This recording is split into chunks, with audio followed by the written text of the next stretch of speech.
Salut. Ça commence à faire quelques épisodes déjà de Mettons-y des chiffres. C'est un format qui me plaît bien, et puis je m'amuse bien avec. Mais ce que j'aimerais savoir, c'est si ça vous plaît à vous. Dites-le moi en commentaire, surtout, allez-y, alors tartinez le truc, allez-y, alors faites-vous plaisir. Alors, faites-vous plaisir, allez-y. Voilà. Si cette vidéo vous plaît, en tout cas, pensez à la partager aux gens autour de vous, comme vos parents. Et vos grands-parents aussi, pensez-y, vos grands-parents, oui. J'essaye d'être régulier dans la création de contenu, et YouTube c'est quelque chose qui me plaît, j'ai envie de m'y investir, mais je peux faire ça que le soir et le week-end.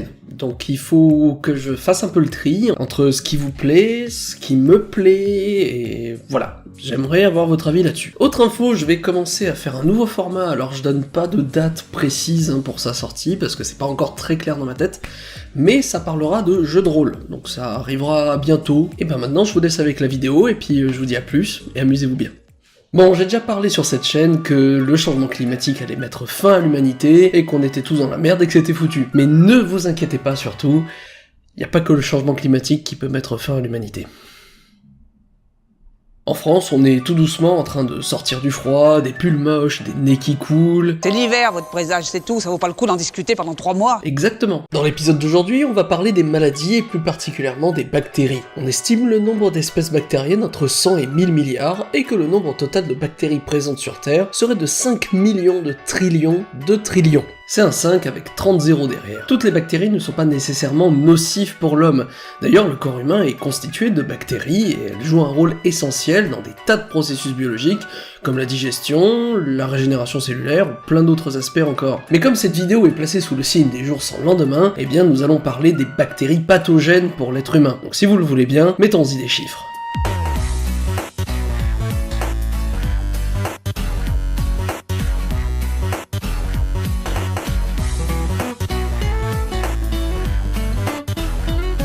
Avant de rentrer dans le sujet, on va clarifier un petit peu le vocabulaire. On parle souvent de maladies et des causes liées à ces maladies, mais ces maladies peuvent avoir des causes très diverses et variées. Aujourd'hui, on va uniquement s'intéresser aux pathologies d'origine bactérienne. Et c'est quoi une pathologie d'origine bactérienne, hein ?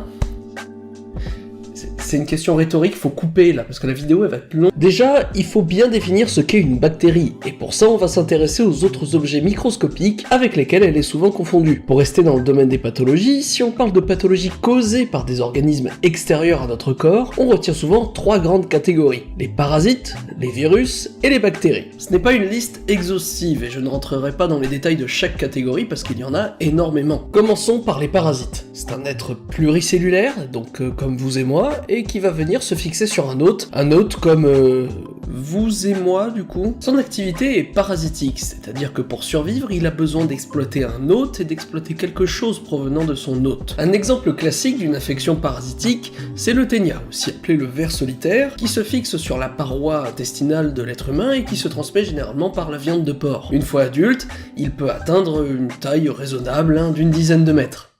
Et non, je ne mettrai pas d'image. Non.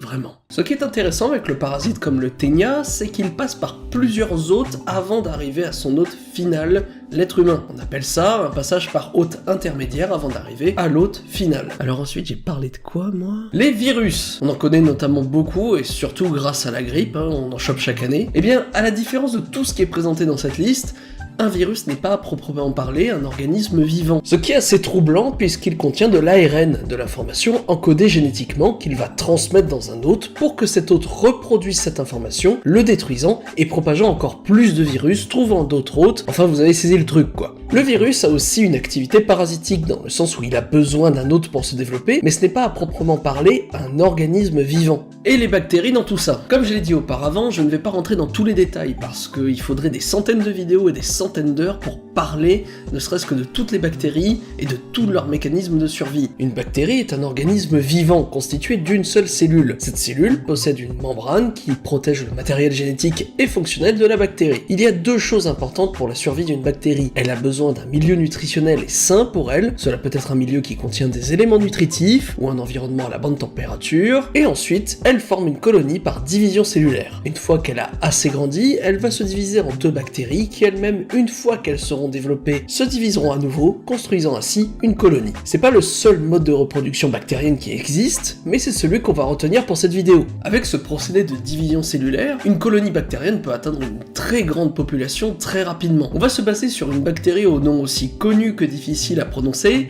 Escherichia coli. Je l'ai dit du premier coup. Escherichia coli est une bactérie naturellement présente chez l'homme. Elle peuple notre intestin et elle est responsable de tas de processus digestifs, notamment la digestion de certains sucres et du lactose. À température humaine et dans un environnement favorable à sa survie, de par sa division cellulaire, Escherichia coli peut doubler sa population environ toutes les 20 minutes. En partant d'une population initiale constituée d'une seule et unique bactérie, on peut facilement calculer la population qui peut être atteinte au bout d'une journée, puisque chaque bactérie se divise elle-même en deux à chaque division cellulaire. À la première division, il y aura 2 bactéries. À la deuxième division, il y aura 2 bactéries se divisant en 2, résultant alors à 2 puissance 2 bactéries, soit une population de 4 bactéries. À la troisième division, les 4 bactéries se diviseront pour former 2 puissance 3 bactéries, soit une population de 8. Ainsi de suite, jusqu'à la énième division qui formera alors une population de 2 puissance n bactéries. Sachant qu'il y a 72 fois 20 minutes dans une journée, Escherichia coli peut se diviser 72 fois en 24 heures. La population d'Escherichia coli peut atteindre au bout de 24 heures une population de 2 puissance 72 bactéries, soit le nombre de...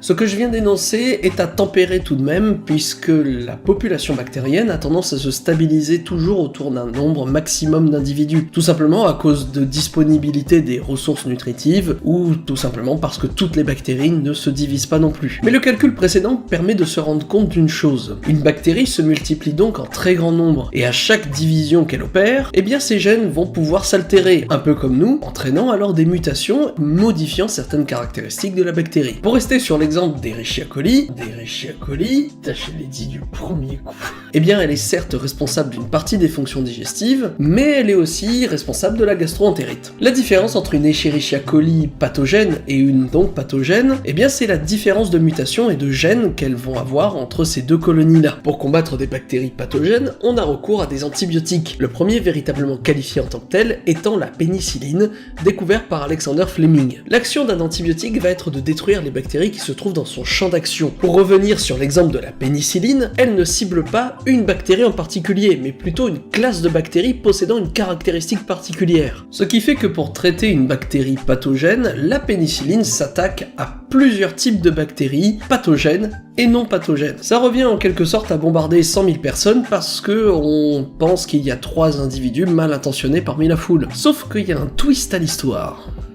J'adore cette expression. Pour l'antibiotique, on parle d'un cas assez idéal où il détruit toute la colonie bactérienne. Et malheureusement, ça se passe pas comme ça. Vous vous souvenez de la division cellulaire? Elle intervient à ce moment-là. L'antibiotique ne vient jamais à bout de toute la colonie bactérienne. Il la réduit juste à un nombre si petit et si faible que l'infection n'a plus lieu. Dans certains cas, c'est suffisant, et dans d'autres, il y a des bactéries survivantes. Ces bactéries, si elles survivent désormais à l'antibiotique, c'est qu'elles ont acquis un gène qui empêche l'action initiale de l'antibiotique. Et comme on continue de traiter l'infection avec le même antibiotique, la population bactérienne qui se développera sera celle qui aura acquis la résistance à l'antibiotique en question. C'est le phénomène d'antibiorésistance. Il faut comprendre que ce phénomène est commun à tous les êtres vivants. Des souches bactériennes résistantes peuvent se développer parce qu'on file des antibiotiques à des cochons et que, après, des humains mangent cette viande de cochon. La souche bactérienne présente dans la viande de cochon sera résistante à l'antibiotique, elle aura donc muté et se retrouvera donc en contact avec un être humain, qui lui n'est peut-être pas prêt à recevoir une telle souche bactérienne. Selon l'INSERM, même pour Escherichia coli, une bactérie vitale pour nous, eh bien 11% de ces souches testées ont résisté aux antibiotiques usuels pour traiter son cas. Dans un cas de résistance comme celui-ci, il existe une solution ultime, dite de dernier recours, qui s'appelle les carbapénem. Et le twist à l'histoire, il est là. On n'a littéralement pas mieux que cet antibiotique-là. Et on découvre des résistances